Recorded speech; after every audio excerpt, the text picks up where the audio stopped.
Hello, everyone, and thank you so much for joining us here today. It is a privilege to be able to bring together such an impressive set of leaders from around the country to discuss such an important topic. I'm Jacob Orrin, co-founder and COO at Merit, a firm that supports all hazard management across the emergency cycle. We help deploy professional and volunteers to their highest potential with verified credentials and accelerate a community recovery via things like digital 214s.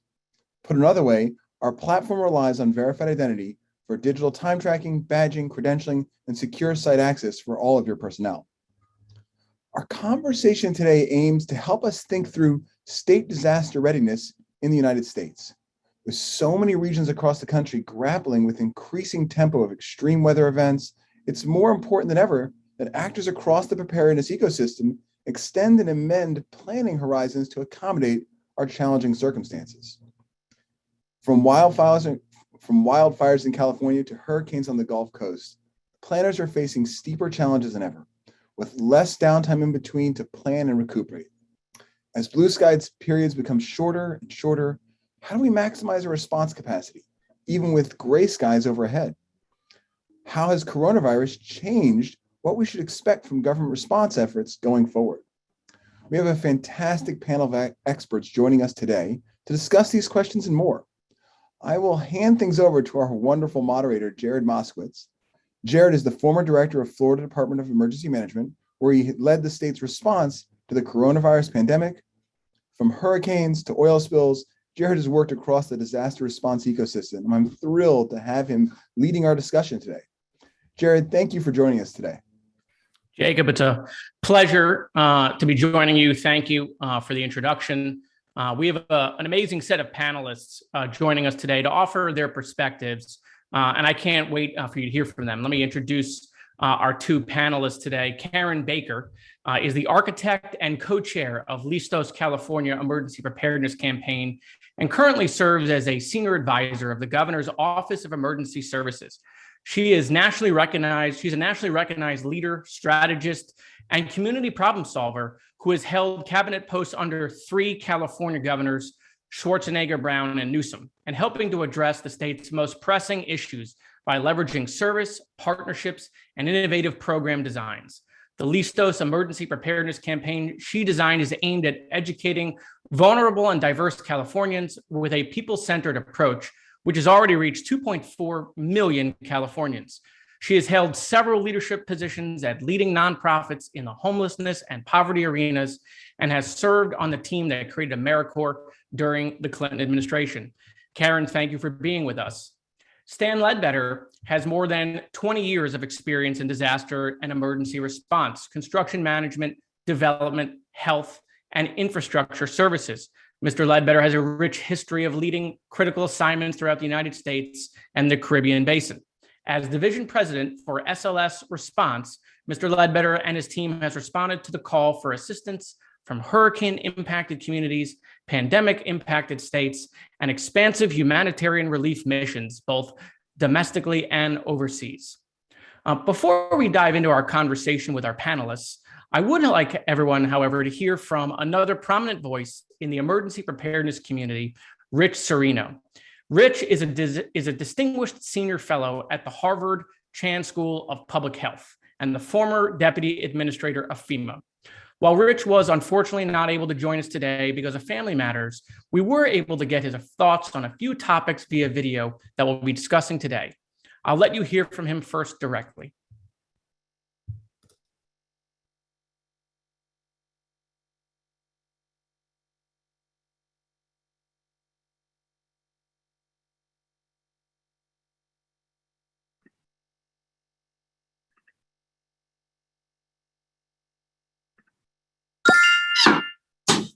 Hi, my name is Rich Serino. I'm currently a distinguished senior fellow at Harvard University at the National Preparedness Leadership Initiative. Prior to that, I was the deputy administrator at FEMA under President Obama. And prior to that, I was the chief at Boston EMS, where I served for just shy of 37 years. I was also the assistant director of health for a number of years while I served as chief as well. And today I'm looking forward to chatting with you about emergency management, where we are currently, and where emergency management as a field really has to go in the future. emergency management is not the same as it was certainly 20 years ago, even 10 years ago. But even if you think about where we were 2 years ago, just prior to the pandemic, emergency management has really transformed and needs to really start looking forward into the future as to where we need to go. We're moving from a time which there were isolated events with hurricanes and floods occasionally, and other emergency wildfires, but now we're in a cycle where it seems like a constant state of crisis.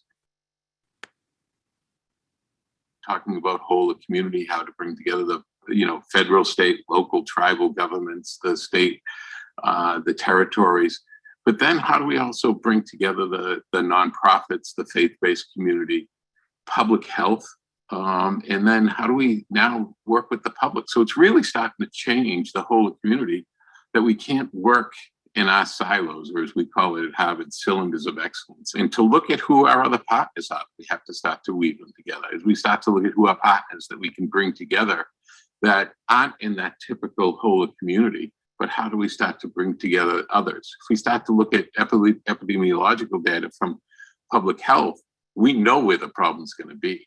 It's what we call a predictable surprise. We know this is going to happen. Oh, no, this happens. So we have to step back and start to think about it a little bit differently. How do we integrate all these small, great ideas with the huge ideas that people are talking about to really help in emergency management? There's a lot of data. How do we start managing the data? How do we start utilizing data that's real information? We have so much data, but not a lot of information. And so it's a combination of taking the small ideas, the big ideas, and really how do we start to bring that to move emergency management into the future? First is listen. Listen to the survivors first. Listen to the people who are making decisions in the local communities, because that's key, is listening. And then once you listen, is take some action. Take not what you think that, whether you're at the federal level, and even I spent many years at the local level, don't think what I need from a city level. Go to the neighborhoods and find out what the people really need. What do they really want? So listen to people and take the action. I think that's one thing that's really key. A lot of people say, well, what did you do the first thing when you got to Joplin or Sandy or wherever? And it was like, you listen to people on the ground, and then you take action that's needed. And that's how we developed a lot of various policies that happened out of Sandy, for example, and also Joplin and many others. Listening. And I think the other thing is continue to ask questions for people who are, I'll say new, but people who've been in the field forever. Ask the stupid questions. I'm famous for asking the stupid question, because it's challenge folks in a respectful manner, because just the way we've done it always isn't necessarily the best way. Sometimes it usually isn't. So ask and challenge. I think are two things that I would recommend. Hope is not a plan, but never underestimate the power of hope. The one thing that emergency managers can do is we give people hope. And giving people hope in a time of crisis is as valuable sometimes as giving them shelter. They're both valuable, but giving people hope. And that's what emergency managers do. That they can give somebody, maybe a meal, maybe a blanket, hopefully a home. And we have to look at how we house people. So, but I don't underestimate the power of hope.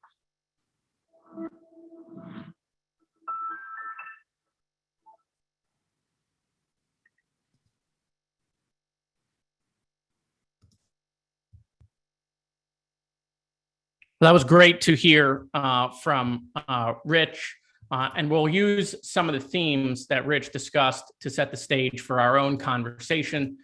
Karen and Stan, I'm thrilled to have you guys joining us today.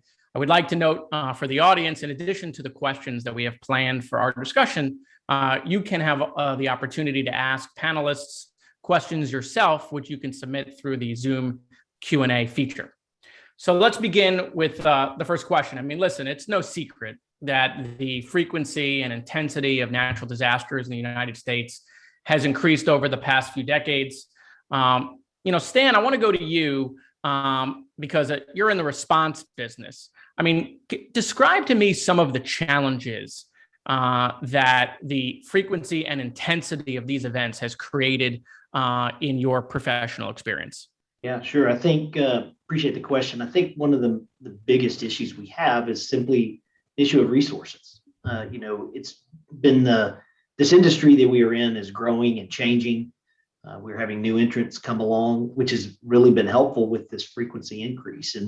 And I know, speaking specifically about hurricanes, not only do they come much more rapidly, but their intensity is up. So used to, we would go into a community and there would be a bad flood event. We can deal with flooding and people can still get back to their lives. But when we show up like we did, after Hurricane Laura, there was just nothing there. And so the tools you got to have change, right? And so how do we handle that? And then you take a Hurricane Laura and then add another hurricane hitting on the east coast of Florida 2 weeks later, and all of a sudden the resources that do show up to the fight have to split. And so I think from a just a physical resource perspective, that has been the biggest challenge. Now, our people is something that we worry about as well. The folks on this call and the folks on this panel, we run to the fight, and when the fight just never stops, people get tired. And how do you allow people to raise their kids and see a kid's football game and stay sane because they're living in the back of their truck or an RV or whatever it is? So I think resources are a huge, huge issue that the frequency really makes it hard. We don't, as it was mentioned earlier, there's not many blue sky days anymore. And, it was already, I think as an industry, we were struggling, and then the pandemic comes on and we've been in crisis mode since March of 2020 and just never stopped. I mean, I think I told my wife, I said, last Saturday was the first Saturday in almost 2 years I didn't get a phone call from somebody. Right. And I'm not the only one. It's our entire industry, and all the local and state and federal officials are living the same life and, still trying to take care of their family. So resources and how we get it is a huge deal. I can tell you anecdotally, the supply chain has become a huge problem as we were, working in different states trying to build COVID hospitals and find cleaned and capped copper to put in an oxygen system. You just can't find it. And, so we were having to travel miles and miles away, states away, to find what we needed to bring it in. And that slows down the overall response as well. So, it's a challenge nationwide for us, for sure. Well, yeah, I mean, listen, if you can't get regular things at the grocery store, you go into a grocery store, you go into a Best Buy, you can see the supply chain issues. So obviously, if that's happening in everyday consumer goods, it's clearly happening in response. I want to follow up with you, Stan, on something, because there's no doubt I saw this as the director in the EOC, being at a level 1, forever, basically not getting those blue skies. But what about our capacity to handle multiple disasters at a time? Are you concerned about FEMA's ability to respond? I mean, listen, we had Harvey, we had Irma, we had Maria all at the same time. That broke the response chain for a period of time. We've had a pandemic, wildfires, while hurricanes. So FEMA has clearly been tested. Local divisions of emergency management have been tested. But are you concerned that we might hit a breaking point with all of the challenges that we're facing now in emergency management? Every time one of those events you talk about adds to the other pile of things going on, I have that fear. Okay, this is it. It's going to break us, right? Pandemic's going to break us. Most recently, the Afghani refugees coming back. That was not something any of us had ever thought about. But all of a sudden, the assets we were planning on using for hurricane response were all dedicated and tied up to supporting those missions all across the country. So every time I think the system's going to break, somehow people are able to pull it together. Now, it causes all of us to do things differently. I know in my prior life, before I was on the kind of the contractor side, I worked in, I was the emergency manager for a university very near San Antonio. And we spent hours building our emergency response plan. They were big, thick books.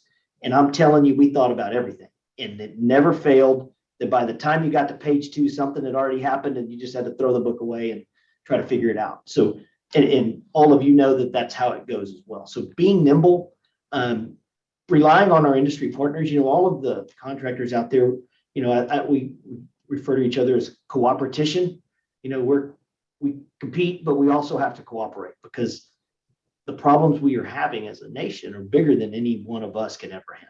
And so we have to figure out how to lace these things together because, one of the things that I enjoy, and I know many others do, is that when we go into a community that has been impacted by whatever the cause, number one, you get to meet and understand and feel the ethos of the community and the leaders who are there and who are dealing with their own wrecked homes and lives, but they're still coming to the fight every day. So that's a great thing. But also, we're there to try to get these people's lives back to normal, get their kids back in school, get it to where power's on and they can go to the grocery store. So those are great things, and I think that attracts people to our industry. But for sure, it's a different game than it has been in the past. Stan, thank you for that. I appreciate that. Karen, I want to turn to you for a second. As these windows of time between disasters, Stan was referring to it as, we're just in gray skies the whole time. So as these windows of time between disasters continue to shrink, how can organizations ensure, that they're using whatever little downtime they might have effectively? Well, thanks so much. Thanks to Laurel Strategies and Merit for hosting this. I think this is going to be a great conversation. Well, I know here in California, what really mattered was really setting aside a significant dollar amount, in our case, $50 million that was going to be dedicated to really building a preparedness campaign that was aimed at diverse and vulnerable populations. So non-English speakers, seniors, people with disabilities, and the people in poverty, and to really ensure that they understood the steps of preparedness, really understood, who is their go-to, how do they get touched during preparedness, response, recovery, and really having a dedicated team aimed to educate that population. And we were able to educate about 4 million Californians with that kind of investment. I know not every state has that kind of money laying around, but it can be done in partnership with the private sector. It can be done with philanthropy. There's a lot of ways that money can be dedicated to ensure that we know who kind of falls off the rails during an incident, and it's these populations. So I think there really has to be a very kind of targeted preparedness approach.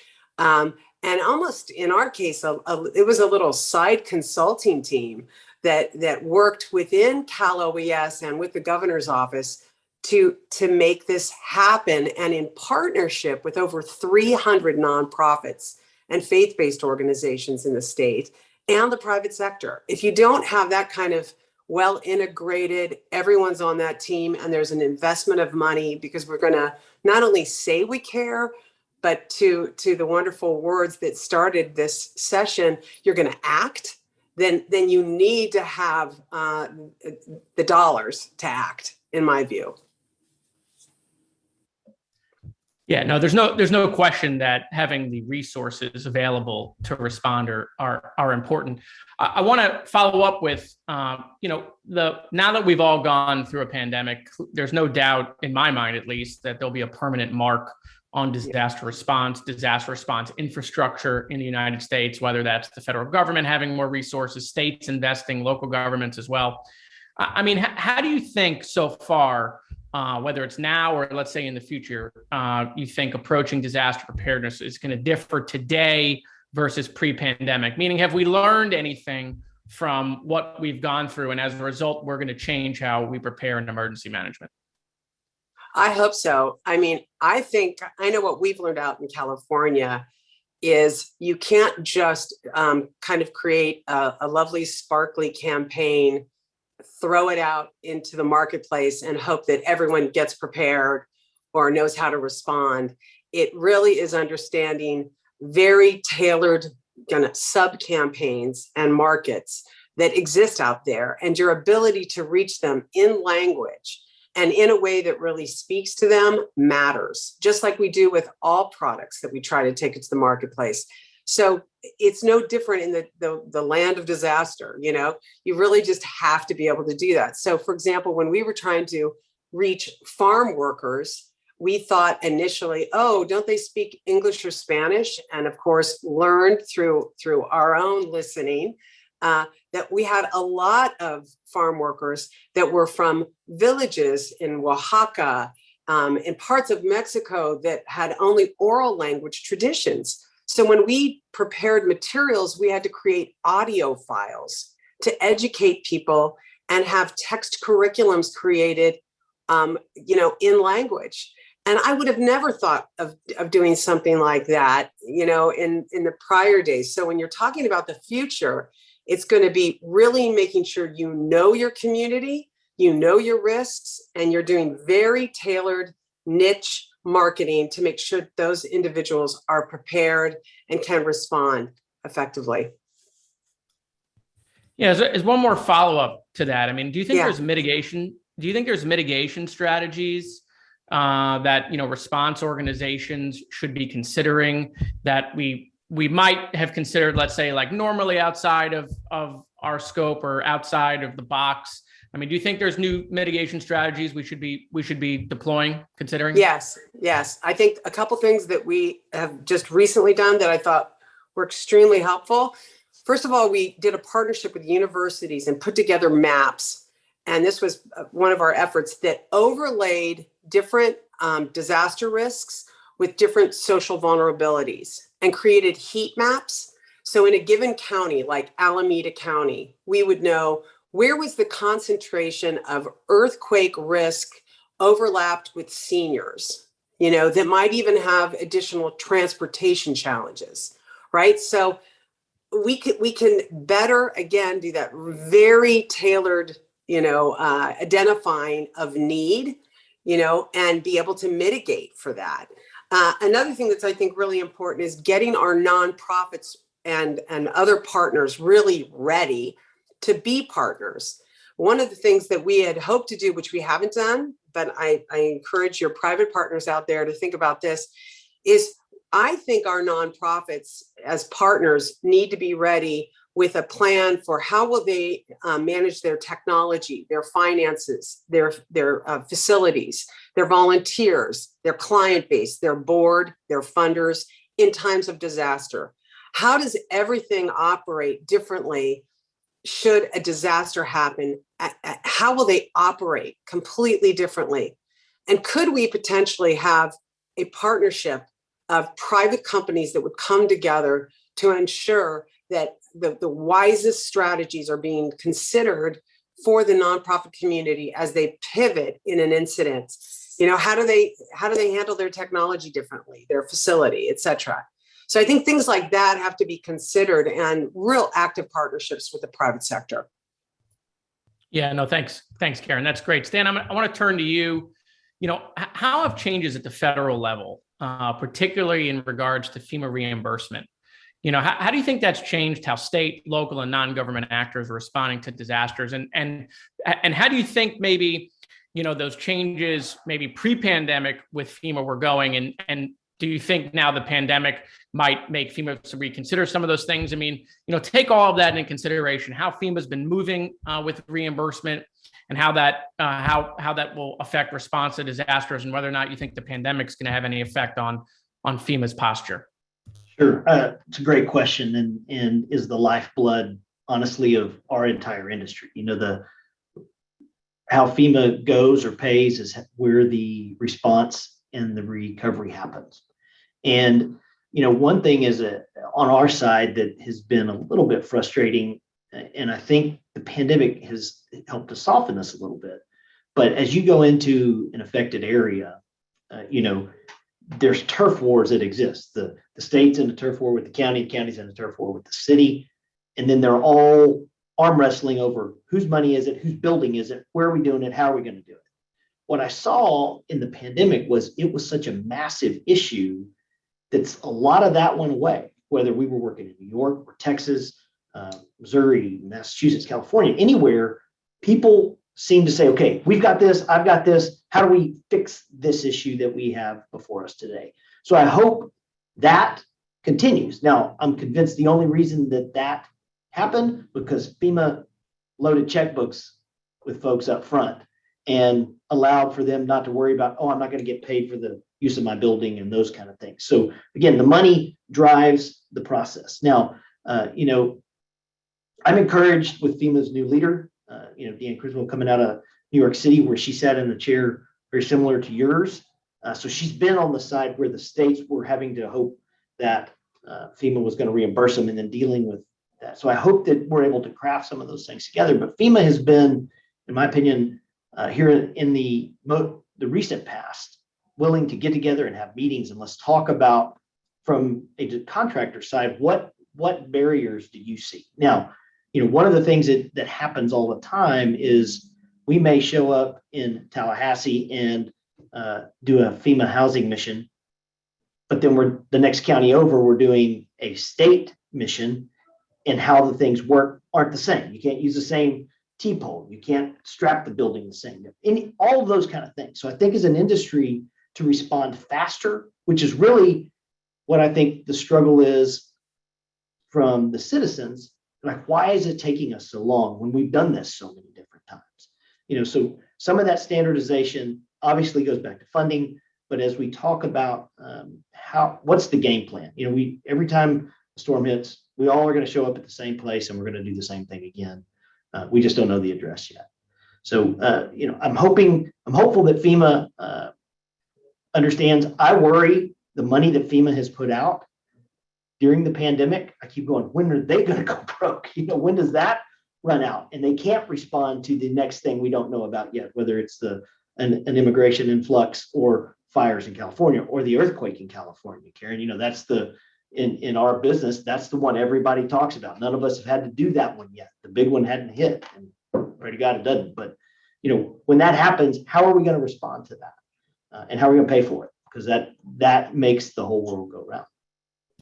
Yeah, I want to stick with this because it changes year to year, changes every couple of years, obviously, as new policies get put into place, different interpretations. There is no doubt that FEMA changing from 75% reimbursement to 100% reimbursement, meaning no local cost share, affects how response works, because there's no doubt that cities and counties and the states, especially if you live in a poorer state, you wait for that declaration, which then inhibits your ability to respond faster, to deploy, because you're waiting to get the green light that FEMA's going to pay for it. In Florida, we had the horrible collapse in Surfside, and FEMA came in and paid 100% of the bill there, no local cost share. I want to ask, and we'll start with Stan. We can open it to Karen as well. I want to ask, do you think now that this is the new normal? Because as we know, once government does something, that's what people expect. Do you think the new normal is going to be that cities, counties, and states are going to expect FEMA to say it's 100% all of the time, and they're going to slow down their spending until they get that commitment? I'd have to say yes is my gut answer to that question, because local budgets have been impacted so greatly because of the pandemic. There's not the sales tax revenue going into the local economies that helps build more chests to work their way out of situations. So yeah, I think FEMA's importance in the funding world is going to be greater than it has been in the past, even though it was everything in the past. I don't know long-term that's the role FEMA wants to play, because I do believe that there is some benefit in having a local match involved, because you have to have the buy-in of the people that are there. Or if you're just spending other people's money, it doesn't matter, right? So I've always thought that was a good thing. It does disadvantage areas that don't have professional emergency management groups, or the local volunteer fire department is the emergency manager for the area. They don't know how to get a project worksheet through to FEMA or any of those kind of things. So that creates some of those imbalances, and maybe that's the point where the states understand, okay, these 3 cities or counties they've got it. They're going to run point, but for these other 50, we've got to be running point and have them as our liaison. You see that kind of in Texas a little bit. There's every community is a little different in terms of how they run their emergency management and who's in charge. Where it gets a little tougher is when you're in a community that has good local emergency manager at the city level, but also has a emergency manager at the county level, and you have the county judge and the mayor fighting, and then the state version coming in, and then everybody's standing around looking at each other, and it ultimately goes back to who's going to write the check, right? So money's the big deal there.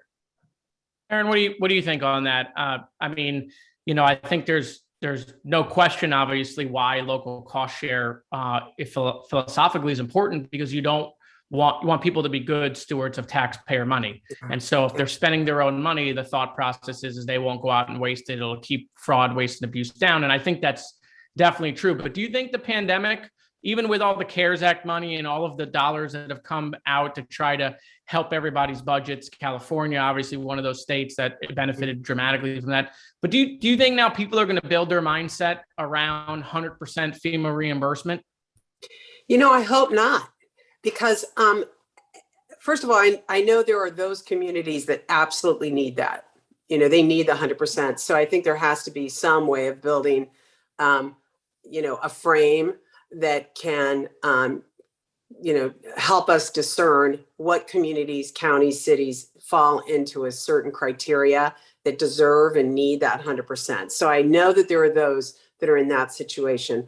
But what I want to speak more to is the fact that it's when you are kind of put in the position to ensure that you are really tapping all of those wonderful, county, faith-based, nonprofit, private sector, other partners that are definitely in there solving problems, addressing needs, pouring resources into a response. And it's when you are kind of called to ensure that you can count that and validate that this was definitely part of who kind of pitched in. I think that helps build a stronger community. And so I'm interested in the kind of community building element of this. And yes, it has been traditionally a bit of a pain in the ass. How do we count those hours? But now we have, great systems that can do that. We've got all kinds of methods to be able to tabulate that stuff. And so I don't see the same problems that have been in the past. And I think it ensures that we have more people coming together in a community to address a response. I think it's actually good for a community to have that as a requirement. They've got skin in the game, and I think it matters. All right, one last question, kind of in the same vein. Stan, I'll go to you first, and I'll go back to Karen. What are some good examples of good preparedness techniques that you've seen out there that can be cross applied to different regions, organizations, type of challenges? I mean, obviously, I think everything Florida did was fantastic and should be rolled out everywhere because I'm biased. But not to pin states against each other, but what do you think one state has done or that you've seen that you think, that was a good tactic? I mean, I'll just give you one on my own. I think having pre-positioned contracts in place for the disaster, right, is something that should be cross-applied everywhere, because if you have to go to procurement, it delays the ability to respond. So what else are you seeing out there that you think other regions that were, whether it was the pandemic or hurricane response, Stan, that you think other regions should be applying? Well, I think two things. The pre-positioned contract has been big in our industry conversation for a long time and does allow things to move faster. What has been interesting to watch is when you have simultaneous disasters hitting in two different places and contractors have those contracts on both places, then all of a sudden, each of us has a finite number of resources. So does that hurt or help? It gets us going faster, but how do we make sure that we're able to bring other people to the fight if we have a resource limitation? I think that as we move forward, other good things goes back to what Karen was talking about. Folks that have money and can say, come now and start this today, you're going to get people to show up faster than, hey, come work at risk for 3 months and let's hope that we can get a PW worksheet approved and you get funded. all of us in this industry at times have to work at risk, right? And we're willing to do that. But I sound terrible when I keep going back to how are things going to get paid for, but that's really what makes the world go round when it comes to this business. And to Karen's point, should everybody, as part of their budget, be having a rainy day fund that gets tapped in the event while they're waiting on FEMA to go? Now, the other thing that FEMA can do is help us go faster, right? Or be more efficient in the payment to folks. Now, I think Merritt does a good job, and I know we've been trying to develop some technologies that make it easier for FEMA to say yes and pay people back, right?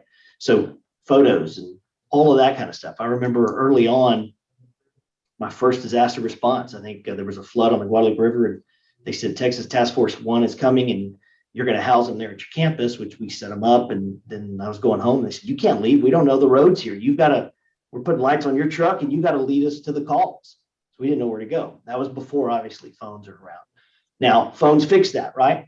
Going into Louisiana for Hurricane Ida, the AT&T tower went down. I couldn't call anybody.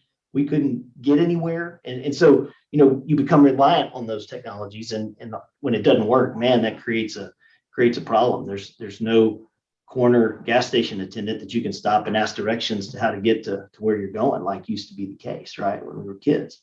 So technology is a big piece that I think can really help FEMA move faster. I think if FEMA is able to say, here is what gets you reimbursed, city, county, state, a picture of what you did gets that done, I think it makes people a little more willing to go at risk, whether it's a contractor or a municipality. So technology can be a big piece in helping us move that forward too.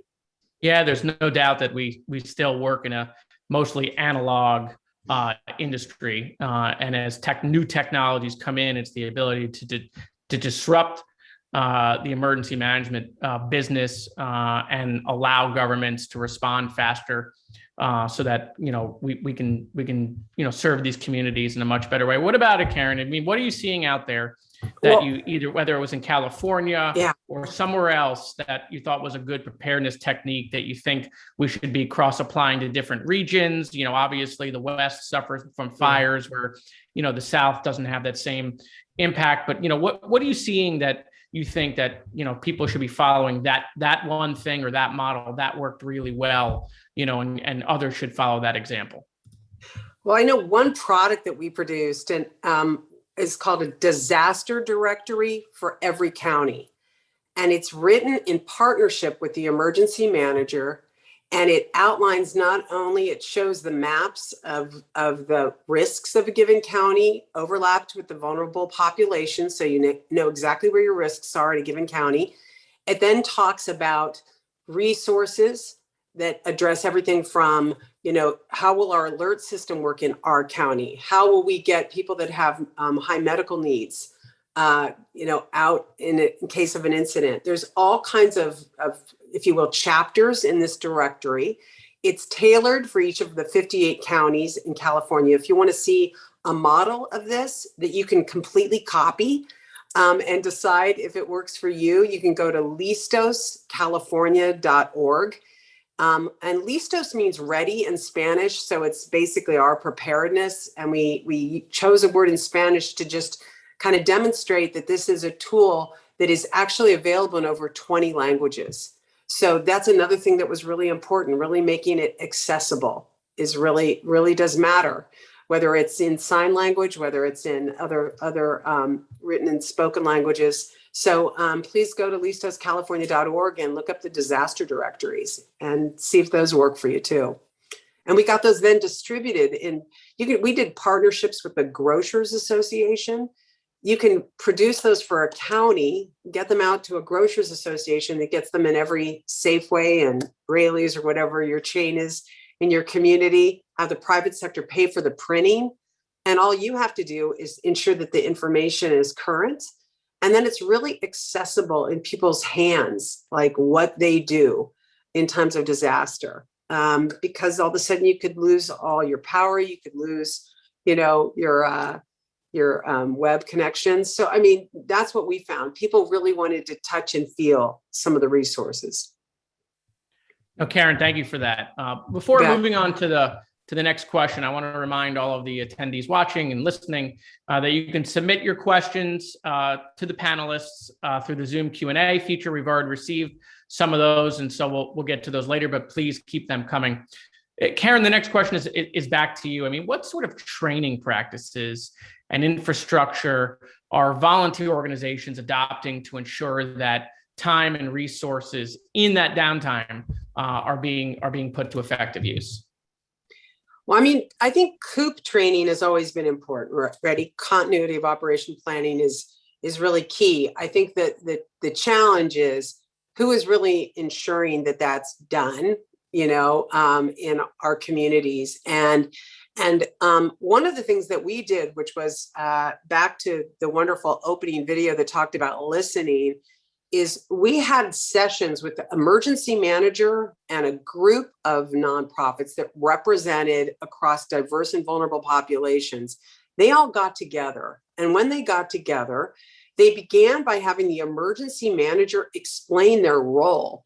Like, what can you really expect government to do for your community and not do? And that was a real eye-opener for some of the nonprofits who kind of had assumed, oh, we thought in a disaster, you'll be able to help us meet all these needs. And they realized, no, that's not the case. And then they got to understand the emergency manager. What needs do you have that I have to be mindful of, right? And there was such great learning because maybe the emergency manager knew a lot about seniors, but didn't know, diddly squat, about another community of Afghan refugees and what their needs might be. So those kinds of conversations are so critical in able to really inform kind of what needs to be put in plans, what needs to be designed, what strategies need to be worked on together. Those conversations are critical. Yeah, no question. Stan, coming back to you. So, as a contractor, and we touched on this a little bit, but I want to get back to it because I think it's important. As you find yourself stretched thin, either because of a major disaster, multiple disaster responses going on at the same time, how does your response strategy change in the face of resource limitations? And you can even add into that, obviously, supply chain, because obviously we don't know when that might get fixed. I mean, how is your response strategy changing in the face of all of these challenges? Yeah, so, I can tell you before March of 2020, I didn't have assets available to set up a field hospital. You can come to our warehouse today and I could probably build 5 field hospitals today with the stuff that we have, and have been accumulating because there have been 4 distinct times now where I'm like, oh, COVID's over. We don't have to deal with this again. And I don't finish the sentence before the next call comes from another part of the country. So, I think it's going to make folks like us have a bigger inventory on hand as we can get a hold of it. Now, before March, I didn't know I needed any of it. And so that's the piece that's a little hard to deal with. I think in terms of hurricanes, what we've had to start doing is identifying assets that could be needed in a hurricane zone from outside of the impact area. So if it's a Louisiana storm, I know we started bringing things from California before Hurricane Ida hit, and we needed them. Now, there's a risk that you might not need them, but in the world where, from an emergency response perspective, the expectations, not only from guys here like you when you were in your seat in Florida, but you want us there and you want us to be part of the program. So in the past, once the storm cleared, then we would come rolling in once the streets were open. But, going into Hurricane Ida, we were coming down I-10 and stopping and getting out of our truck and throwing light poles off the road into the median so we could keep going. We've even had folks embed and ride the storm out with the EOC teams. And so that just increases, number one, the ability to respond and see what's going on and feel that. But it also then creates a separate issue on how do you protect your assets of people and stuff so it doesn't get torn up by whatever's coming. Now, that works great in a hurricane, right? You never know when a big tornado is going to show up. You don't know about the earthquake.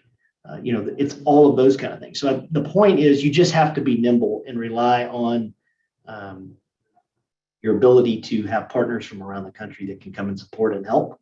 I do think, touching back just on some of the conversation earlier, the pandemic has been the first real time where the local states and county governments were the first line actors in what was happening, but they knew they had the full backstop of FEMA, and it forced some collegiality amongst those groups to work together to get things done. So I'm hopeful that the crazy things that had to happen really fast during the pandemic, and the lessons everybody learned by talking to each other and realizing this isn't a turf war and we're all working for the same reason. I hope that holds over and helps in a multiple disaster environment where they go, okay, we don't need all 10 of these trucks. We can let 3 go over here to where they're hurt, and the 7 here, we can, get us going and keep as we still flood assets to an area.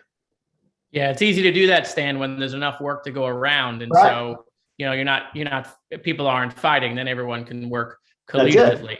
Karen, this is going to be the last question of our little segment, and then I'm going to open up to Q&A, but this is a really important topic because I just think that, obviously we're talking more about it. People are being more comfortable, but we haven't really talked about it in a disaster sense and how it's really affecting people. And that's the topic of mental health.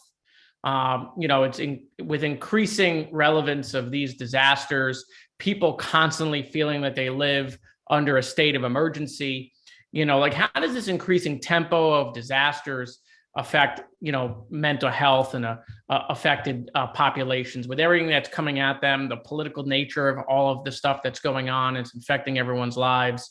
I mean, how do you think that, Americans' mental health is being affected by all of this?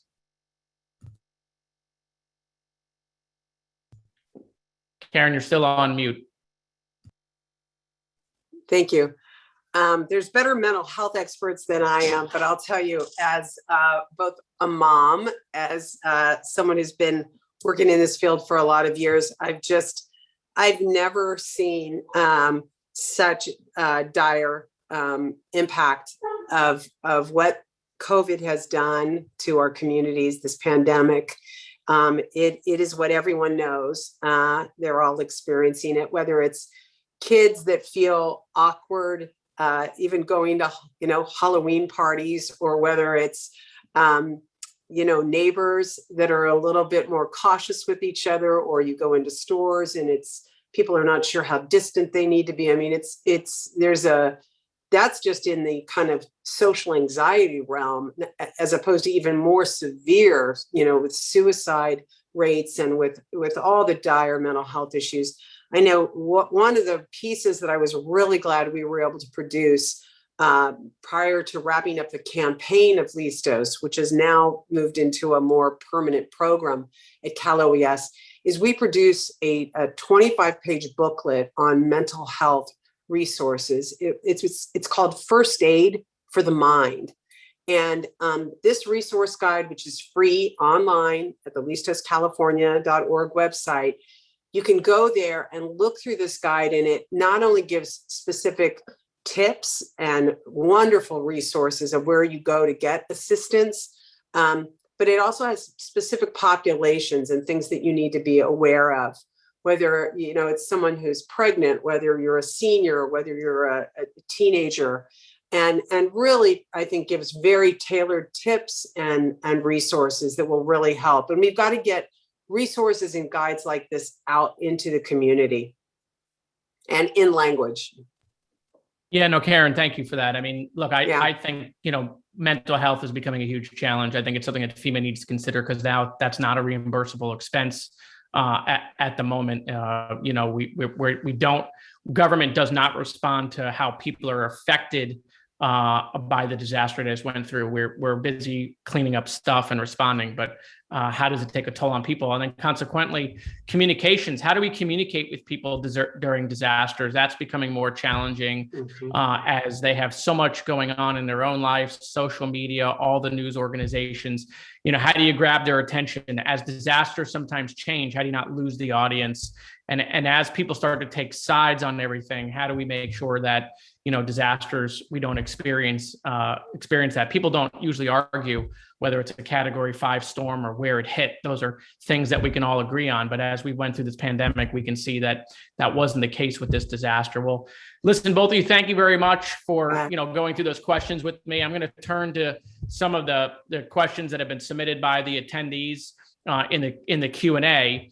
I'm going to go to a question by Eric because Stan, it's something that you touched on very briefly in one of your answers, and it's something that I tried to set up in Florida with the legislature, but was not able to accomplish. And that is, Eric wants to know: do you think if we can get Congress to require states to have their own disaster response fund? Many, if not most, don't have any ability to respond, especially for individual assistance. Without a presidential declaration, the only backup is SBA. What about that, Stan? I mean, should states have to set up a rainy day fund? They have that for economic catastrophe, but should they have to set up a disaster fund every year, putting money into that so that they can draw that down when disaster strikes? Well, it goes back to the age-old deal. How quickly does somebody want to recover from a disaster? So, I think it's a good idea. I also think that a rainy day fund set up by a state for economic disasters is a perfectly legit place to tap money to fund a FEMA declared disaster, even if it happens later down the road, because at the end of the day, when a community is impacted, it's the economy that's broken. And until the economy's back, nobody's lives can really get back to normal. You can't get a store that's open. You can't pay people to go to work. You can't get them back to school, the kids. So I think that's a great idea. We're fortunate to live in a state here in Texas that does that and is willing to spend money. I know California does it, Florida does it, New York does it, but we're all big economies, right? And what I don't know is how that would affect the necessary offerings in a smaller state that maybe doesn't have the kind of funding that we are able to generate in our states. And so I think the states need to understand that, but I think they need to weigh the use of those funds or the dedication of those funds with a speed, understanding that it creates speed and recovery whenever there's a problem in their area. And those folks who are in charge in those states will have to make that decision of, is it worth going fast, or do we want to be at the mercy of FEMA saying yes, or the president, or whatever political scenario has to play itself out to get them the help that they need. Yeah, Also, I go ahead, Karen, please. I was just going to add, there's, depending on the state, whether there's a state fund that's been set up, or in philanthropy, if there's a regional community foundation that plays that role, or a United Way. There is a need, though, I think, to bring states, the entity that they have set up, if they've set up one, or one that they're curious to set up, we need to have a meeting to really understand what those best practices are. I really feel like, I know in California, I was in charge of donations in times of disaster as the chief service officer for 14 years. And we set up an arrangement with the League of California Foundations to play that role in our state for a period. But I'm telling you, I would have so benefited from knowing, how to do this right and well, like One Star Foundation in Texas. And there's so many great players who do this really well. And I think we'd benefit as a nation. Yeah, no question. I'm going to play panelist for a second. So I do think states should have to do this. Whether Congress requires it or not is a different question. Quite frankly, the reason they should have to do it, Stan, goes back to kind of what you were talking about, how money talks.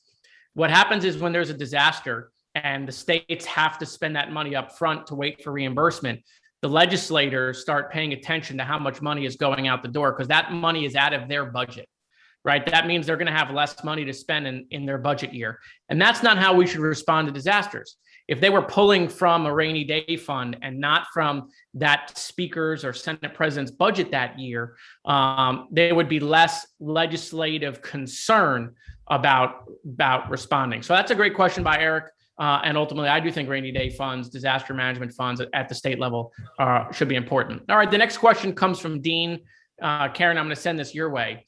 How do you bring disaster preparedness and risk reduction down to the level of the community and the individual? How do you achieve, let's say, a community-based disaster preparedness and not only just keep it to governmental and organization? How do we get individuals to be involved in this? Well, we did it in California, and I can encourage you to go again to that website and go to the impact button. And there is literally a 250-page report that includes a blueprint of how you do it down to the individual level. This is the cover of it. So it's called the Impact Report. And it's called a people-centered movement to build disaster resilience. That was produced in May 2021. I really encourage you to look at that report. It's going to have literally every key decision that was made. What were the budgets? What were the impacts? What were the strategies? We tackled everything at the individual level. We had to look at everything from communication methodologies that would reach people. So for example, we looked at moms, and moms were such an important influencer. So we had a whole video series called Talks with Moms. And we had moms that would talk with their daughters, whether it was a 90-year-old with their 70-year-old or a 70-year-old with their 20-year-old, and talk about getting their families disaster ready. Everything was positive and how we can plan and get ahead of this curve, and utilized assets of the community like moms to be communicators. We also did a great series called Informa Gente, which was using a lot of celebrities from the Latino community to educate people about COVID, to educate people about being ready in times of disasters. There's all kinds of assets on that website that you can steal, borrow, copy, edit. That's why we did it. So please use those resources.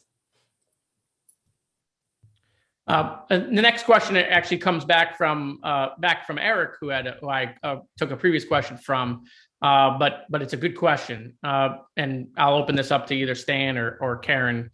Karen, we'll start with you actually. Do you think states should establish a state resiliency officer, a position in the governor's office, governor's policy office? Is that a good thing to promote a policy connection on the front end?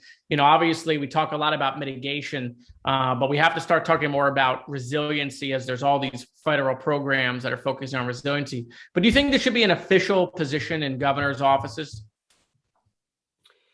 I think what those official positions do is it gives bling, right, and light to something that we want to draw attention to. And so if we feel like that's the best way to get, to draw attention to this as a priority, I think a governor is going to do it. It depends if we think it's just a kind of a one and done, or something that we think needs a little sparkle, but then needs to evolve into a more permanent approach or program. And that's what would make me decide whether I made it a sparkly appointment. And you would get some sparkle from that. And so that can be a good thing. It depends on like what is really needed in that state. Do people need to be kind of awakened to the need for this? Or are people clear about the fact that they need to be made more resilient? And there's a lack of knowledge of where do I go if that's what I want? And so by appointing a person that will help provide the pathway, it all gets down to what's kind of the underlying problem in a given state, in my view. What about it, Stan? I mean, look, we got the BRIC program, we got HMGP, we got CDBG-DR MIT funds, we got multiple different federal agencies trying to do mitigation resiliency. but it's not well organized, right? And we have to start doing some of these things as different communities start to deal with issues like sea level rise, warmer temperatures, things of that nature. You think that governors should have one person in charge?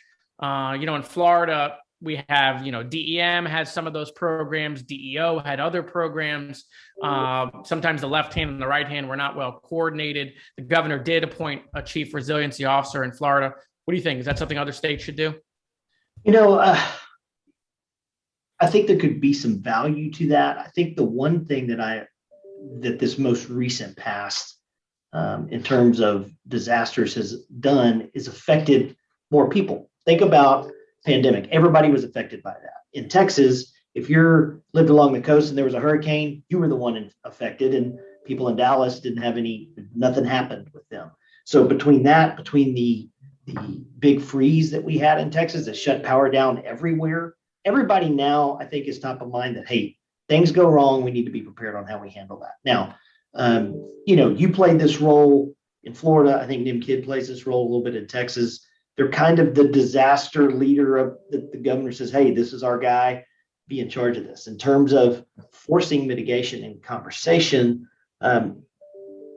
all of the entities that you were talking about just now, how would that one person make all of them play nice in the sandbox, right? So I think just the pain and suffering of a disaster